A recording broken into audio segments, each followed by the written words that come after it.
Health Alert. I'm joined here by Kristen Filer with Providence Medford Medical Center. Thank you for joining us. That's my favorite Monday thing to do. Well, I'm so glad to hear that. And February is actually what is the terminology? Heart Healthy Month. Okay, yeah. Okay. So we're talking about your heart. Yes. Particularly stress yes. and the impact. Can you kind of elaborate on that? Yeah, so 80% of heart disease is due to modifiable risk factors. So only 20% being things like genetics and age and race and things like that, but 80% due to modifiable risk factors. And one of which I think doesn't get enough play or isn't stressed enough is stress. And some of the biggest ones, you know, are exercising and diet and drinking, smoking, but stress is one that actually has physiological effects that I don't think people realize. Because when you go to the doctor, you can't just have your labs drawn and say, oh, your stress level is high, let's deal with that, let's put you on medication, let's get you the right people. It's really hard to quantify stress, and it's very subjective, because what stresses me out maybe won't stress you out, so it might be hard for me to talk to you about it or get help up for it.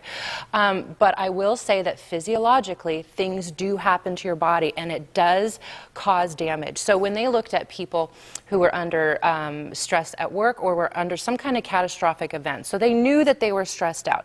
They looked at their lab work and they did see actual results of some kind of stress. They saw that their body was flooded with cytokines. This is an inflammatory type of a cell that floods your system when it knows it's under injury, but you're not under injury.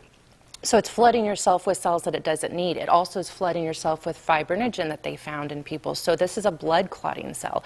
So you're at an increase for blood clots, stroke, heart disease when you are under stress because of your body's flooding itself with this. They also found that this baroreceptive sensitivity that they looked at, this is basically when your body's under stress, how sensitive, what's the reflex of your blood pressure and then your heart rate and your breathing, how it responds to a stress. And they found that you were super sensitive outside of stressful situations. So your body's doing this weird fluctuation, your heart rate, your blood pressure, they're all out of whack, even outside of a stressful situation, which your body's not meant to be. It's not meant to be under adrenaline and high blood pressure and high heart rate all the time.